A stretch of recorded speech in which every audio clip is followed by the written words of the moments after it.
madaxweynaha dowladda deegaanka Soomaalida Itoobiya Cabdi Maxamed Cumar ayaa ku eedeeyay madaxii hay'adda sirdoonka Itoobiya Getachew Assefa inuu cabsi gelin iyo hanjabaad ka waday deegaankooga.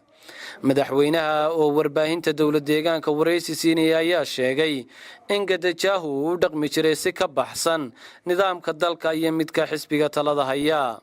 geesta kalena madaxweynaha ayaa ku eedeeyay madaxii hore ee hay'adda sirdoonka Itoobiya inuu cabsi gelin hanjabaad iyo khiyaano iyo qofka oo dambi uusan gelin uu dusha ka saaro si ka baxsan mabaadi'da siyaasadeed ee xisbiga talada haya ee Itoobiya ee uu isagu ka tirsanaa.